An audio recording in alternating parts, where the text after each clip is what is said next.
Welcome to the Prayagraj institute. आज हम एक महत्वपूर्ण टॉपिक जिसका नाम है भारत का भूगोल, इसके टॉप एमसीक्यू क्वेश्चन लेकर आए हैं। कल हम लोगों ने, जैसा कि आपने देखा, कल भारतीय संविधान एवं राज्य व्यवस्था के टॉप 25 क्वेश्चन हम लोग डिस्कस किए थे। आज उसी श्रृंखला में अगला टॉपिक है भारत का भूगोल। इसके हम लोग टॉप एमसीक्यू क्वेश्चन लेकर आए हैं। देखते हैं, कॉन्सेप्ट के साथ ये क्वेश्चन हल करते हैं। पहला क्वेश्चन है, कर्क रेखा निम्नलिखित में से किस राज्य से होकर नहीं गुजरती है? कर्क रेखा किस राज्य से होकर नहीं गुजरती है? तो ऑप्शन है त्रिपुरा, छत्तीसगढ़, मणिपुर एंड मिजोरम। आपको पता होना चाहिए ना कि कर्क रेखा किन किन राज्यों से होकर गुजरती है ना। तो पहले हम देखते हैं, फिर ऑप्शन लगाते हैं। तो आपने जैसा एक ट्रिक पढ़ा होगा, मित्र पर गमछा झार, अर्थात मी से मिजोरम, त्रा से त्रिपुरा, पा से पश्चिम बंगाल, रा से राजस्थान, गा से गुजरात, मा से मध्य प्रदेश, छा से छत्तीसगढ़ और है झार से झारखंड। तो ऑप्शन में क्या नहीं है? ये ऑप्शन में मणिपुर कहीं नहीं दिया। तो मणिपुर ऐसा राज्य है तो बहुत सारे राज्य हैं, ऐसा राज्य है जो ये ऑप्शन में है जो कर्क रेखा से नहीं गुजरती। ठीक, तो त्रिपुरा होगा, छत्तीसगढ़ होगा, मिजोरम, ये कर्क रेखा पर पड़ने वाले राज्य हैं। देखिए, मिजोरम, त्रिपुरा, पश्चिम बंगाल, राजस्थान, गुजरात, झारखंड, छत्तीसगढ़ और मध्य प्रदेश हैं जिनसे कर्क रेखा गुजरती है। अब ये तो एक क्वेश्चन हो गया। इसमें दूसरा क्वेश्चन आ सकता है कि इनके पूर्व से पश्चिम क्रम को सेट करिए या पश्चिम से पूर्व सेट करिए, तब आप कैसे कर पाएंगे, क्योंकि ये तो सीक्वेंस है नहीं। तो सीक्वेंस के लिए हम एक दूसरी ट्रिक का यूज करते हैं। ठीक है, दूसरी ट्रिक है गरम छाछ वेस्ट है ट्राई मारो। ठीक है, गरम छाछ बेस्ट है ट्राई में, अर्थात जी से गुजरात, आ से राजस्थान, एम से Madhya Pradesh MP, C double से छत्तीसगढ़, जे से झमा झारखंड, वेस्ट से क्या, वेस्ट बंगाल अर्थात पश्चिम बंगाल, ट्राई से त्रिपुरा और मी से मिजोरम। मी से क्या है? मिजोरम। अब कैसा भी क्वेश्चन आए, अब क्या कैसा भी क्वेश्चन आप कर लेंगे, या तो उसमें पढ़ने वाले राज्य, और ये पूरब से पश्चिम, ये कैसा लिखा है? ये पश्चिम से पूर्व का क्रम लिखा है, पश्चिम से पूर्व का क्रम लिखा है। जैसे मैं आपको बता दे रहा हूं, देखिए एक छोटा सा मैप बना दे रहा हूं। चलिए,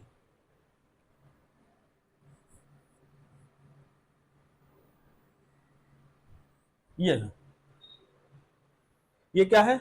ये गुजरात हो गया, ये शायद राजस्थान हो गया, एमपी हो गया, लाइन, ठीक है, फिर हो गया छत्तीसगढ़ हो गया, फिर झारखंड हो गया, ठीक है, पश्चिम बंगाल हो गया, फिर त्रिपुरा हो गया, फिर ये है मिजोरम। अर्थात पश्चिम से ये पूर्व का क्रम है।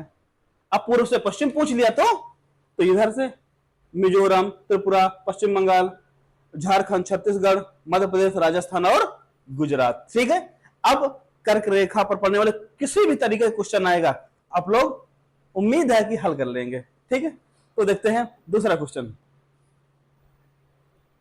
यही आंसर लिखा है, डिस्क्रिप्शन क्या है? कि ऑप्शन क्या सही है? मणिपुर, गुजरात, राजस्थान, मध्य प्रदेश, छत्तीसगढ़, झारखंड, पश्चिम बंगाल और त्रिपुरा, मिजोरम। ये क्या है? ये इन पर पढ़ने वाले कर्क रेखा पर पढ़ने वाले क्या है? राज्य हैं। ठीक है, चलिए दूसरा क्वेश्चन। ये मैप दिया है, ये देखिए, ये गुजरात, ये राजस्थान, मध्य प्रदेश, छत्तीसगढ़, झारखंड, पश्चिम बंगाल, त्रिपुरा और मिजोरम। ठीक है, तो ये कितने राज्य हैं? ये 8 राज्य हो गए। क्वेश्चन पूछ सकता है कि कर्क रेखा पर पड़ने वाले भारत के कितने राज्य हैं? तो 8 राज्यों से होकर कर्क रेखा गुजरती है। ठीक, अगला क्वेश्चन,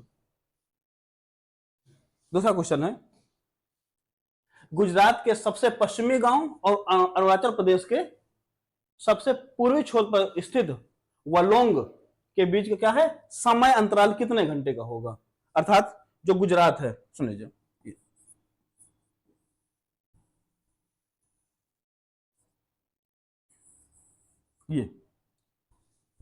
ये है अरुणाचल प्रदेश, अरुणाचल प्रदेश, और ये है गुजरात। ठीक है, इनके बीच में क्या क्या है? जो ये देशांतर रेखा गई है और ये देशांतर रेखा गई है, तो इसके बीच में समय अंतराल कितना होगा? तो जैसा आपको पता, गुजरात का जो देशांतर रेखा है 68 डिग्री 7 मिनट पूर्वी देशांतर, और अरुणाचल प्रदेश का है 97 डिग्री 25 मिनट पूर्वी देशांतर। ठीक है, ऑन एवरेज देखा जाए तो इसके बीच का अंतर लगभग, ये ना 29 डिग्री कुछ मिनट होता है, लगभग एक ऑन एवरेज लगभग कितना, लगभग 30 डिग्री का क्या होता है? अंतर होता है। 29 डिग्री कुछ मिनट होता है, हम मान लेते हैं लगभग कितना है? 30 डिग्री का अंतर है। तो कितना होगा? और 1 डिग्री पर कितना टाइम होता है, ये तो आपको पता होना चाहिए। तो सुन लीजिए, जैसे 24 घंटे में पृथ्वी कितना रोटेट करती है? 360 डिग्री रोटेट करती है, अर्थात 360 देशांतर होते हैं। ठीक है, तो 1 घंटे में कितना रोटेट करेगी? भाग दे दीजिए, तो 15 डिग्री, अर्थात 1 घंटे में कितना रोटेट करेगी? 15 डिग्री। तो कितना डिग्री है? 30 डिग्री है, तो कितना घंटा हो जाएगा? 2 घंटे। तो 2 घंटे क्या है? ऑप्शन 2 घंटे हो गया। ठीक है, चलिए, तो ये एक्सप्लेनेशन दिया। देखिए, देशांतर अंतर, गुजरात का सबसे पश्चिमी गांव 68 डिग्री, वही 68 डिग्री 7 मिनट, और अरुणाचल प्रदेश का सबसे पूर्वी जो 97 डिग्री 25 मिनट के बीच अंतर है लगभग कितना? 15 डिग्री 1 घंटे में, 15 डिग्री 1 घंटे में, तो लगभग यहाँ 30 डिग्री लगभग था, 29 डिग्री कुछ मिनट था, तो लगभग 30 डिग्री कितना? लगभग 2 घंटे का अंतर होगा। ठीक है, चलिए अगला क्वेश्चन देखते हैं। ये, हाँ, तो हमारा एक बैच चल रहा है, ये बैच है एलटी ग्रेड के लिए। तो एलटी ग्रेड के लिए जीएस सुपर 30, अर्थात इसका मतलब क्या है कि लगभग जीएस जो एलटी ग्रेड पे 30 क्वेश्चन आने वाले हैं ना जीएस के, तो उसी के लिए जीएस सुपर 30 नाम से बैच है। इसका बैच का जो नाम है विजयी भव, अर्थात संकल्प से सिद्धि की ओर। यदि आप बैच खरीदते हैं, ये बैच आपको मिल जाएगा केवल 999 रुपए में। और तो 999 ले रहे सर जी, क्या क्या देने वाले हैं आप? तो क्या क्या मिलने वाला है आपको? फुल लेंथ स्टडी मटेरियल मिलेगा पीडीएफ नोट्स के साथ। दूसरी चीज, यहाँ वीडियो रिकॉर्डेड लेक्चर मिलने वाले हैं, और 5000 से अधिक प्रश्नों का प्रैक्टिस सेट मिलने वाला है आपको, वो भी एमसीक्यू और पीवाईक्यू के रूप में। अगली चीज है, आपको 50 फुल लेंथ टेस्ट मिलेंगे, और वो भी व्याख्या सहित।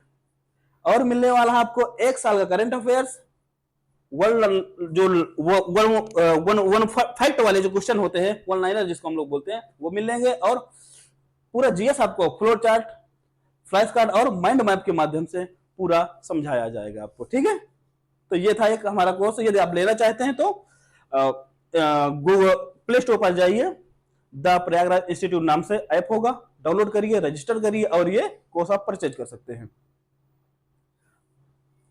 अगला है, चलिए अगला भी कोर्स आपको एक लॉन्च हो गया है, सामान्य अध्ययन के लिए ये भी एलटी ग्रेड का बैच है।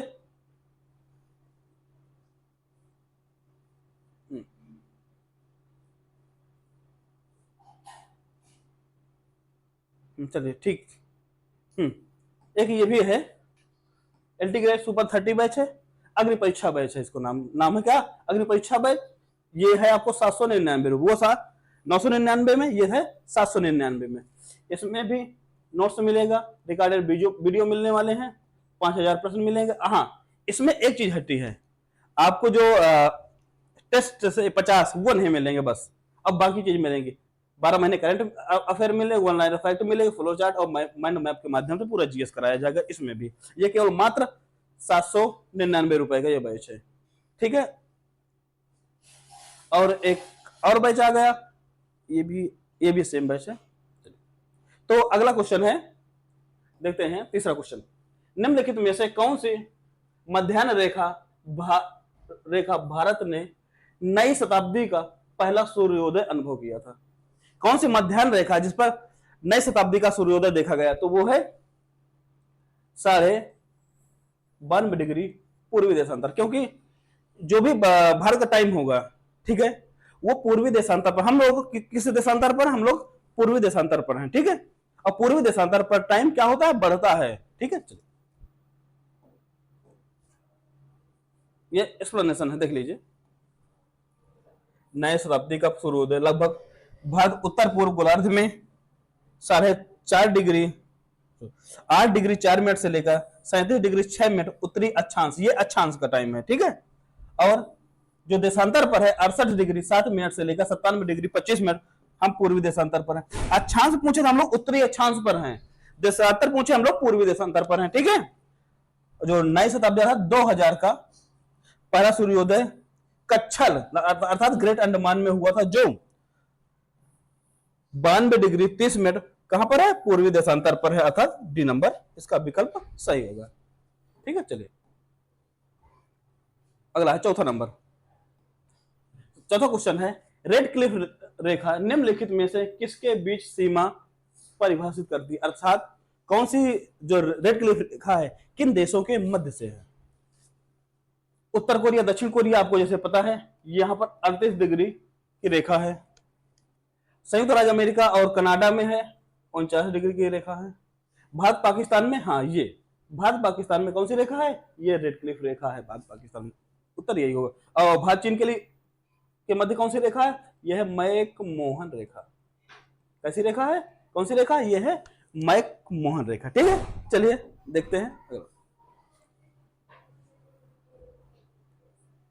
चलिए, इसी के विस्तार व्याख्या, जैसे ये देखिए, रेड क्लिफ रेखा भारत और पाकिस्तान के मध्य है, ठीक है। ये कब तैयार की गई थी? 17 अगस्त 1949 को प्रकाशित की गई थी। और अन्य की है उत्तर दक्षिण कोरिया 38 डिग्री, अमेरिका कनाडा ये, और चाइना के लिए कौन सी है? मैक मोहन रेखा। चलिए,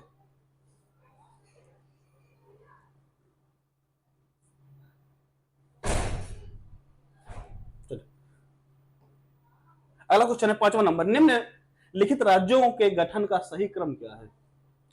वो भी अवरोही क्रम में लिखाना है, ठीक है। तो कौन सा? चलिए, तो आपको पता होना चाहिए कि इनका गठन कब किया गया। जैसा आपको पता है, कोई भी देख लीजिए, ऊपर देखो ऑप्शन है महाराष्ट्र, राजस्थान, हरियाणा। आपको पता होना चाहिए जो महाराष्ट्र का गठन कब किया गया? यह 1960 में। क्यों? आपको पता है जो बंबई प्रांत था, कौन सा प्रांत? जो बंबई प्रांत था, बंबई प्रांत का विघटन किया गया, और बंबई प्रांत को विघटित करके 1960 में 2 राज्यों का निर्माण हुआ, जिसका नाम है गुजरात और महाराष्ट्र। अर्थात गुजरात और महाराष्ट्र का निर्माण कब हुआ? 1960 में हुआ, ठीक है। अब हरियाणा की बात आ गई, हरियाणा का गठन हुआ 1966 में। और राजस्थान का गठन कब हुआ? राजस्थान का गठन हुआ 1949 में। तो आप लगा लीजिए, तो पहले, सबसे पहले राजस्थान का गठन हुआ, फिर महाराष्ट्र का, फिर हरियाणा का। तो विकल्प नंबर क्या है? सी सही होगा, ठीक है। चलिए, अगला क्वेश्चन है, ये देखिए, जो मैंने अब डिस्क्रिप्शन बताया वही है, देख लीजिए, ठीक है। चलिए, अगला क्वेश्चन है, ये बेहतरीन सवाल है, ठीक है।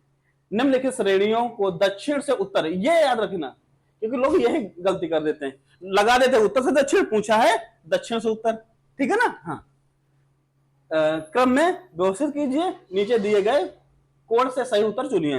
ये नीचे जो कोड दिया गया है ना, इसे सही उत्तर करना है। यदि आपको पता है कि उत्तर में कौन सी श्रेणी है, दक्षिण में कौन सी श्रेणी है, तो कर पाएंगे। तो पहले मैप के माध्यम समझते हैं, फिर लगाते हैं। आप तो खुद ही लगा लेंगे ना, चलिए देखते हैं। चलिए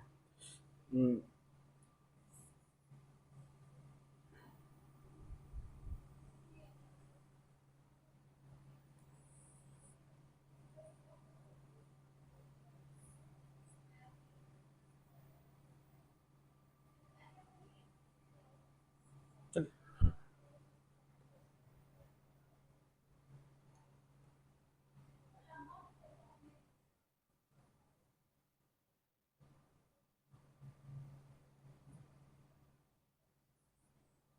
चलिए, मान लीजिए ये है भारत का मैप, ठीक है।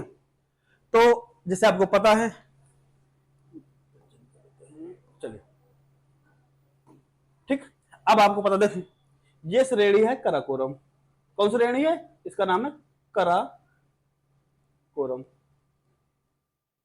लद्दाख और चीन के मध्य, और भारत और चीन के मध्य सीमा बनाती, ठीक है। चलिए, ये है कराकोरम। दूसरी है ये कौन सी? ये है लद्दाख श्रेणी। लद्दाख, लद्दाख के बाद आती है जास्कर, जास्कर, ठीक है। और जास्कर के बाद ये है धौलाधर, धौलाधर। और धौलाधर के ये लद्दाख के ही आगे एक श्रेणी है जिसका नाम है कैलाश। यहां नहीं, यहां है, मैप में बता दिया, ठीक है। चलिए, तो आपको सेट कैसे करना? दक्षिण से उत्तर, देखिए जास्कर, धौलाधर, लद्दाख श्रेणी और कराकोरम। कराकोरम तो सबसे ऊपर है, और सेट कैसे करना? देखो, हम उत्तर से दक्षिण लगा ले रहे हैं पहले, पहले आ गई कराकोरम, ठीक है। दूसरी है लद्दाख, ठीक। तीसरी है जास्कर, फिर है धौलाधर। अब ये तो है उत्तर से दक्षिण, लेकिन लगाना हमको दक्षिण से उत्तर, अर्थात नीचे, अर्थात पहले कौन सी? धौलाधर। धौलाधर ऑप्शन कौन सा? बी, 2 नंबर, 2 कहा? यहां, यहां, ठीक है। चलिए, अर्थात ये विकल्प चले गए, इन दो विकल्पों में देखना, ठीक है। इसके बाद जास्कर, जास्कर किस नंबर? जास्कर 1 नंबर पे, अर्थात ये, अर्थात पहला विकल्प सही होगा, ठीक है ना। ऐसे करना है, यदि कॉन्सेप्ट पता होगा ना, आसानी से आप कर लेंगे, ठीक है। चलिए अगला क्वेश्चन, चलिए ये लिखा हुआ देखिए, किसके मध्य सीमा है, देख लीजिए। चलिए ठीक, चलिए दक्षिण से उत्तर की ओर सही क्रम धौलाधर है, यह हिमाचल प्रदेश, औसत ऊंचाई है 4500 मीटर। जास्कर श्रेणी जम्मू कश्मीर में ट्रांस हिमालय का हिस्सा है। लद्दाख श्रेणी लद्दाख में कराकोरम के दक्षिण में स्थित है, ठीक है। और कराकोरम श्रेणी है ये भारत, पाकिस्तान और चीन के मध्य, और केटू यहां पर क्या है? सबसे बड़ी चोटी है, ठीक है। कोई दिक्कत? चलिए अगला है 7वां नंबर क्वेश्चन। निम्नलिखित में से कौन सा कर्नाटक, केरल और तमिलनाडु राज्यों के जंक्शन पर है? अर्थात ऐसी कौन सी श्रेणी है, अक्सर या पहाड़ियां हैं, कौन सी श्रेणी या कौन सी पहाड़ी है कि जो कर्नाटक, तमिलनाडु और केरल के मध्य है? तो जैसे आपको पता होगा, छोटा सा मैप बनाते हैं, ये श्रेणी है जिसका नाम है नीलगिरी। ये केरल है, इधर से ये पूरा, इधर कर्नाटक, केरल, और इधर से क्या? तमिलनाडु। ये जो जंक्शन बनाती है उसका श्रेणी का नाम है कौन से? नीलगिरी पहाड़ियां या नीलगिरी पर्वत श्रेणी, ठीक है। तो अन्नामलाई पहाड़ी कहां पर है? अन्नामलाई तमिलनाडु, केरल तमिलनाडु पर, कहां पर है? ये केरल और तमिलनाडु। तो ये ऑप्शन तो है, ऑप्शन केवल केरल तमिलनाडु, कर्नाटक में तो होना चाहिए ना। हाँ, ये केरल तमिलनाडु में है। इसकी सर्वोच्च चोटी है अनाई मुदी। सर्वोच्च चोटी कौन सी? अनाई मुदी, जिसकी ऊंचाई है 2695 मीटर। और नीलगिरी की है दोदा बेटा, दोदा बेटा, इसकी है 2665 मीटर, ठीक है। चलिए पालनी पहाड़ी, इसकी ऊंची चोटी है वेलिंगटन, वेलिंगटन, ठीक है। विलिंगटन, और ये कहां पर, तमिलनाडु में है। ठीक है, और नंदी पहाड़ी यहाँ है कर्नाटक के पास। ठीक है, चलिए चलिए वही लिखा, चलिए ये नीलगिरी पहाड़ियां कर्नाटक, केरल और तमिलनाडु के जंक्शन पर है। दोदा बेटा 2637, सॉरी में कितना लिखा, 65 लिखा, उसको कट लीजिएगा तो कितनी है, 2637 मीटर क्या है ऊंचाई है। इसकी सबसे ऊंची चोटी कौन सी है, यही है दोदा बेटा, सबसे ऊंची चोटी है। और टोडा यहाँ की जनजाति कौन सी रहती, क्वेश्चन पूछा गया था बहुत बार कि जो नीलगिरी पहाड़ियों पर कौन सी जनजाति रहती है, उस जनजाति का नाम है टोडा जनजाति। ठीक है, चलिए अगला क्वेश्चन है। क्वेश्चन है, जम्मू कश्मीर राजमार्ग पर जवाहर सुरंग किससे संबंधित है? तो किससे संबंधित है, यह है पीर पंजाल श्रेणी। ठीक है, पीर पंजाल श्रेणी। फिर काराकोरम श्रेणी, आपको पता है लद्दाख और चाइना का जो सिंजियांग प्रांत है वहां से है। जास्कर लद्दाख और हिमाचल प्रदेश में एक दर्रा बनाता है, और त्रिकुट श्रेणी भी वहीं पर ठीक पास में है। चलिए अगला है, ये देखिए जवाहर सुरंग, जिसकी लंबाई है 2.85 किलोमीटर, पीर पंजाल में बनिहाल दर्रे से गुजरती है। ठीक है, बनिहाल दर्रा यहां पर है।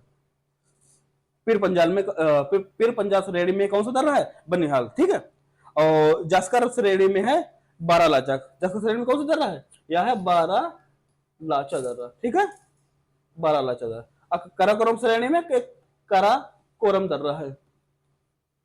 चलिए अगला है, निम्नलिखित में से कौन सी नदी एक ट्रांस हिमालय है? कौन सी नदी का है जो ट्रांस हिमालय से होकर बहती है? उस नदी का नाम है क्या, झेलम नदी। ठीक है, झेलम नदी ट्रांस हिमालय से होकर गुजरती है। ठीक है, और हम लोग गंगा नदी की बात कर लेंगे, क्योंकि बात करें तो गंगा नदी, हम ऑप्शन ये सही होगा। तो गंगा नदी आपको पता है निकलती कहां से, मैं बता देता। चलिए, ये है अलकनंदा नदी, अलकनंदा, ये है भागीरथी।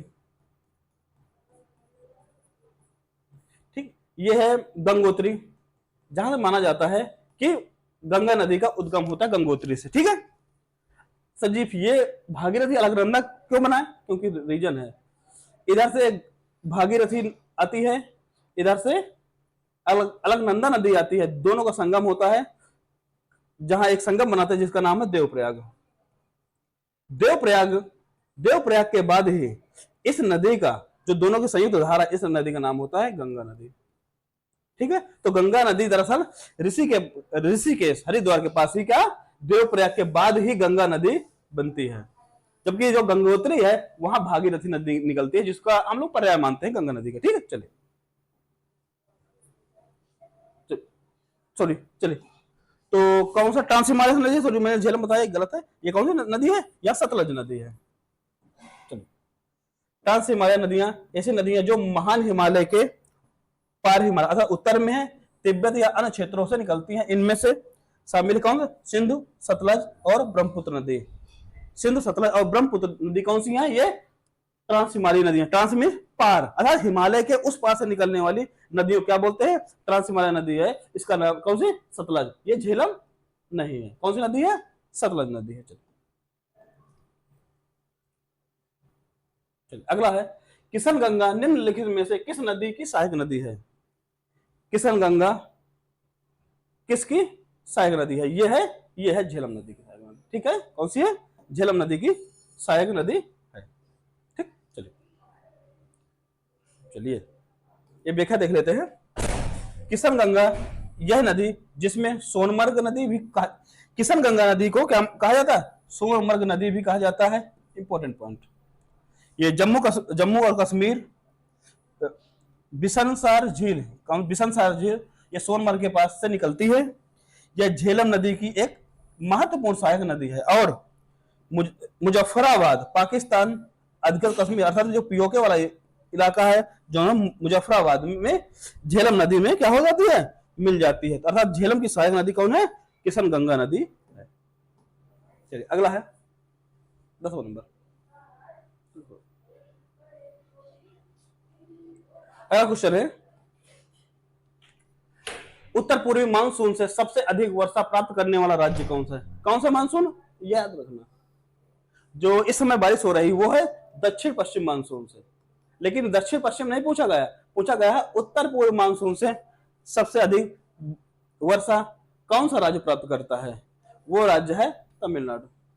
दरअसल जो तमिलनाडु है, तमिलनाडु, आंध्र प्रदेश और कुछ जो कर्नाटक वाला इलाका है, ये प्राप्त करता है कौन? उत्तर पूर्वी मानसून से। ठीक है। और जो पछुआ विक्षोभ आते हैं ना ठंडे में, पछुआ विक्षोभ हो, तो एक बार क्वेश्चन आया था यूपीएससी में, ऑप्शन इस टाइप नहीं थे, ऑप्शन एक पंजाब का, पंजाब था और तमिलनाडु था, उसमें वो सही था, क्योंकि पंजाब में भी ठंडी बारिश होती है पछुआ विक्षोभ से, और तमिलनाडु में तो ऑप्शन ये दिया गया था। तो इसका ऑप्शन क्या क्या सही होगा? तमिलनाडु ही सही होगा। चलिए चलिए इसका एक्सप्लेनेशन देखिए। तमिलनाडु उत्तर पूर्वी मानसून से सबसे अधिक प्राप्त करने वाला राज्य, जिसमें आंध्र प्रदेश, केरल, कर्नाटक के कुछ भाग भी मिलते हैं। ठीक है। यह मानसून सर्दियों में पूर्वी तट पर वर्षा लाता है। चलिए अगला है, विंध्यन चट्टानें किससे समृद्ध हैं?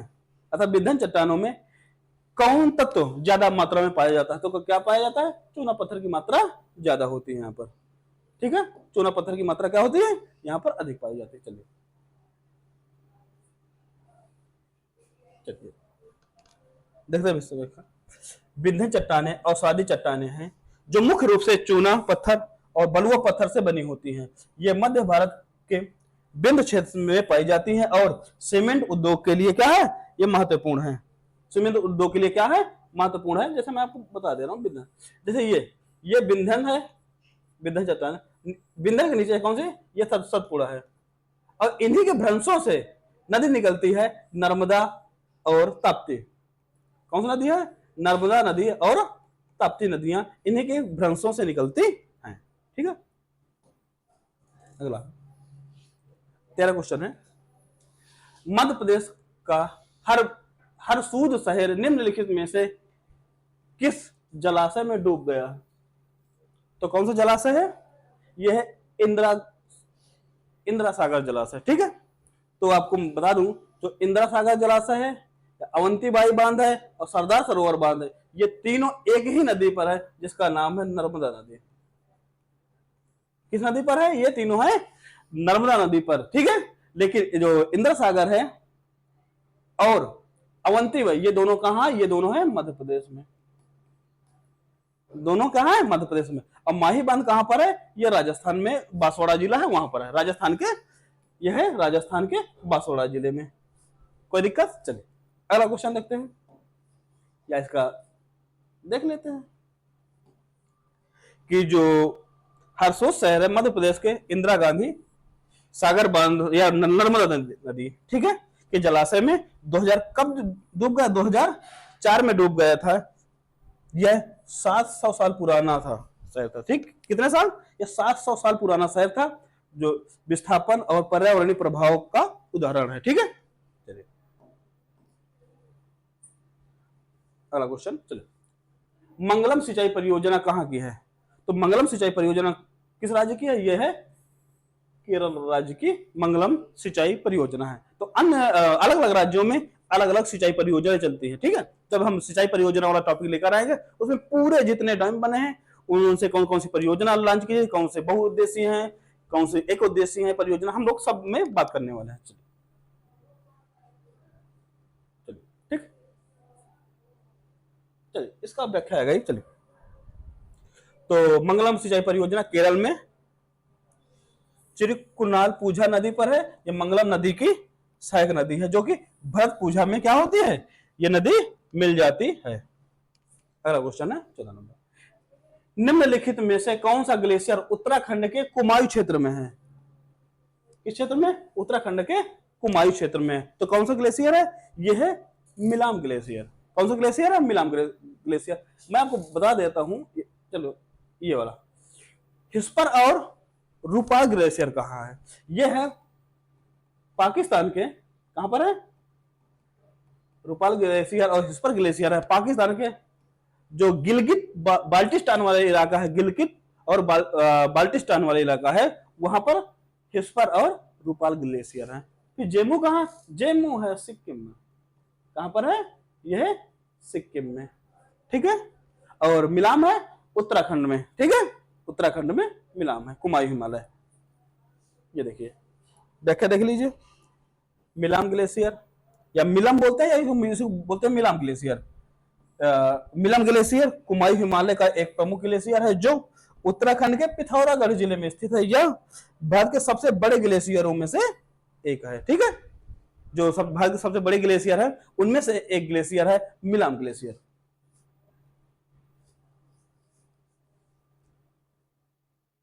ठीक, अगला 16 नंबर क्वेश्चन है, निम्नलिखित में से भारत का सबसे ऊंचा झरना, सबसे ऊंचा झरना कौन सा है? आपने पुरानी किताबों में पढ़ा होगा, कौन सा? आपने जोग गरसप्पा पढ़ा होगा, ठीक है ना, जोग या गरसोप्पा जिला झरना को पढ़ा होगा। लेकिन इस समय है कुचिकल झरना, ये सबसे, ये कर्नाटक का झरना, कहां का है? कर्नाटक। सबसे ऊंचा भारत का, सबसे विश्व का नहीं, सबसे भारत का सबसे ऊंचा झरना कौन सा है? कुचिकल झरना है, कर्नाटक में। और जोग कहां पर? ये भी कहां है? ये भी कर्नाटक में। अर्थात ये दोनों, जोग झरना और कुचिकल झरना, दोनों कहां पर? कर्नाटक में है। ये रकीम कुंड कहां है? ये बिहार में है, ठीक है। केवटी कहां है? ये मध्य प्रदेश में है, ठीक है। तो ऐसे आपको याद रहेगा तो आसानी रहेगी। चलिए देखते हैं, चलिए यही है कुचिकल झरना। यह भारत का सबसे ऊंचा झरना, जिसकी ऊंचाई 455 मीटर है। यह कर्नाटक के शिमोगा जिले पर है। कहां पर है? कर्नाटक के शिमोगा जिले पर और वराही नदी पर है। कौन सी नदी है? वराही नदी पर यह झरना है। ये जोग झरना कहां पर? शरावती नदी पर। कहां पर है? लिख देते हैं, यह शरावती नदी पर है, ठीक है। चलिए अगला है, त्रिकोट झरना कहां स्थित है? त्रिकोट, या कहीं कहीं आपको यहां मिलेगा चित्रकूट। क्या नाम मिलेगा? चित्रकूट, चित्रकूट या चित्रकूट झरना कहां पर है? तो नाम से लग रहा है कि आपको चित्रकूट झरना चित्रकूट में होगा, नहीं। यदि आप ऐसा सोच रहे हैं तो गलत है। अब ये भी आपको पता होगा कि चित्रकूट कहां पर है? उत्तर प्रदेश में, लेकिन ये झरना उत्तर प्रदेश में नहीं है। ये कहां पर है?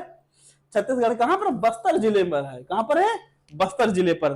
तो सर जी बता दीजिए, फिर ये चित्रकूट या चित्रकूट है जो लिखा है, यहां पर कौन सा झरना है? यहां पर झरना है तुलसीधर झरना। कौन सा झरना है? तुलसीधर झरना है यहां पर, ठीक है।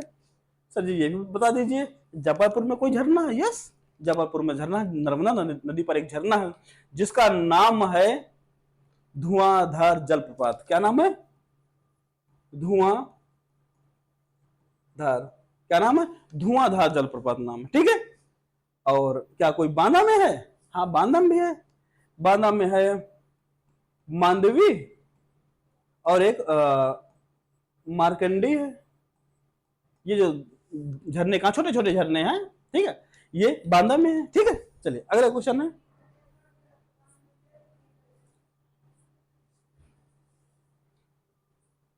चलिए ये त्रिकोट झरना, यह छत्तीसगढ़ के बस्तर जिले में है। ये किस नदी पर है? ये है इंद्रावती नदी पर। किस नदी पर है? ये इंद्रावती नदी पर है, ठीक है। और जबलपुर वाला ये नर्मदा नदी पर है, धुआंधार जलप्रपात, ठीक। चलिए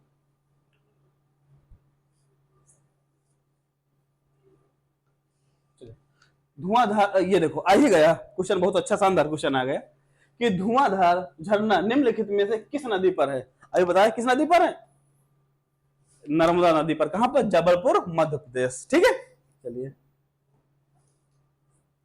तो यहां पर टाइम बर्बाद करने कोई बात नहीं, चलिए देख ही लेते हैं। धुआंधार झरना यह मध्य प्रदेश के जबलपुर में नर्मदा नदी पर भेड़ा घाट के पास बना है।